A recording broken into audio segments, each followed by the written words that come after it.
The Strikeforce main event was great on a lot of fronts. First of all, the action was awesome. And I think the other thing was what you did for the sport that night, if people paid attention closely, because of the sportsmanship. You know, you guys didn't walk out of the cage bitter, angry. You actually congratulate each other, and I think that's a good thing for the sport. I agree as well, especially when you have a great matchup like that. You know, another warrior versus another warrior, you're going to see nothing but class. You know, sometimes you got some jokers out there and they don't handle it well, but when someone gives you a battle out there, there's no way I smash that guy. I mean, it was a war, and I can't help but shake his hand and respect the guy. And I don't know if you talked before the press conference, but I like the tone in the press conference. You're like, all right, it took a long while to get to the second fight. Now we're done with our business. Now it's time for the two of us to go venture out and prove how good we are and how good 55s are outside of UFC and in Strikeforce and outside of Japan. Yeah, that was a big point. I felt like Josh and I didn't get much credit at all. And, just as being top 10 fighters. And, we proved that we're both great fighters that aren't in the top 10. Now I think it's, up to us. We're fighting the guys from Dream that are top 10. We can build our stock. And the more he wins, the better for me. And the more I win, the better for him. So I believe, it's actually our duty to represent Strikeforce now and build our stock up even higher. So when we do have part 3, it's worth that much. Why do you think that is? I mean, you fought in Japan, so it's not like you've been, a local American guy, in small promotions. Why the disrespect? I think both of us just hit bumps in our road. He lost to Clay Guida, not in the best fashion. I think if we were to fight Clay Guida again, he'd smash him and neutralize him and do really well. And I lost to Josh, and I lost to Ishida. So kind of both of our stocks went down, when I lost to Ishida and then I lost to him.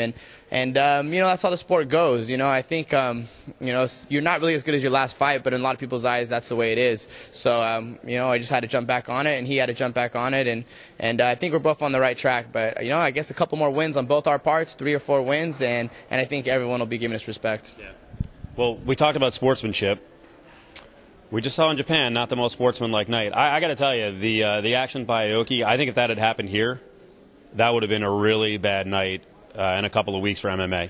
Yeah, it might have been a riot in my corner or something like that happened. But, I really don't know the story behind that, but Aoki never does stuff like that, I'm like, maybe this guy said some words to him. I don't know the whole story, so for me to jump on Aoki, I don't know what to say. I mean, maybe this guy was talking about his mom in the back room, and it's, that we didn't get to see out there, or maybe saying some really stupid stuff. So Aoki is pretty classy, and and sometimes you sense blood, you see the blood out there, and you go nuts a little too. And maybe when he broke that dude's arm, he kind of flipped out. Kind of like guys in war, they shoot someone, they're flipping out, going crazy. So before I can make any judgments on Aoki, I gotta know the whole situation, and I don't. So, it's fighting. There was some heat in the press conference. I know that, and some stories. So there was some name calling and stuff like that. But I've noticed with Aoki, like the last year or so, he's had a little more of an edge to him. He's gotten up after fights, and he's calling out UFC guys. And I don't know if it's him.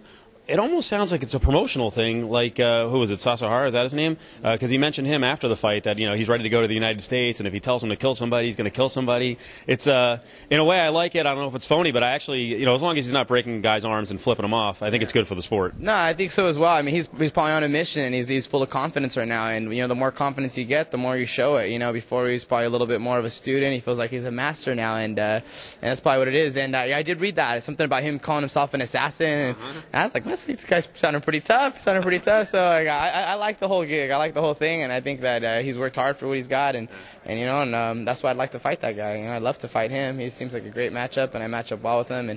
And if they can really make that happen, unify some titles, I'm definitely up for it. So do we know if Coker's back from Japan? Did you buzz him like, hey, dude, did you get him on a contract or not? The word in the street is he's back from Japan, but that's it. That's the only word I've gotten, and I know as much as you guys. There's talks of it right after the fight, and then I haven't heard anything since, and so I'm not sure.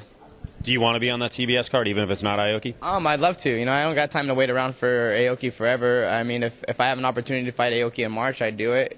But I really do want to fight in CBS, and ideally it'd be great to do it against Aoki. But if not, I'll fight anyone on CBS, and it'd be really great to get 4 million people to see me instead of 400,000. That'd be cool. You're not afraid of Aoki, right? Because of the broken arm? No, not at all, man. Not at all. I mean, I think I match up well with the guy, and I'm one of the fortunate guys. I have it's people like Nick and Nate Diaz, and honestly, Nick Diaz is kind of like the perfect jiu-jitsu style from him, and they're both southpaws as well, and I got great stand-up going on, and I got a great sprawl. I feel like I got the tools to beat him, and I'm not really scared to go on the ground with him.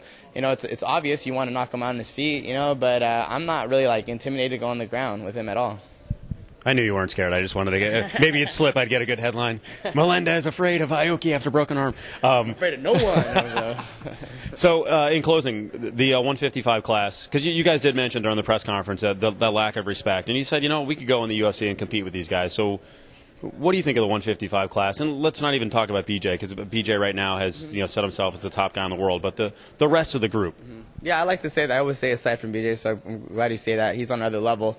And but I'll tell you what, in that weight class, it's so deep that there's 20 guys on any given day, I think, that can be top 5. If you had this crazy tournament, with the top 20 seeds, I'm sure, the 17 seed might, you might see him in the semis, so it's really stacked, and it's all about a lot of style matchups, Guy A could beat Guy B, but Guy B can beat Guy C, but Guy A can't beat Guy C, so it's weird sometimes with the styles and everything. So I mean, man, I see Josh and I see myself I could beat anyone in the UFC, if BJ's on another level, I think I could do better than a lot of guys do against BJ, but on any given day, I think, when I come in sharp, I can beat any of those guys in the UFC. I believe that. What's the key in the future if you get to face him, or any of these guys, Griffin, Edgar, Maynard? What do they have to do to beat him? I think, a lot of guys sit back and they want to last with BJ, or just say they went 5 rounds with BJ. I'd rather get knocked out in the center of the ring and go for it than sit back and try to figure it out. If things aren't working, I'm gonna go charge BJ and I'm gonna try to knock him out. And if I get knocked on the process,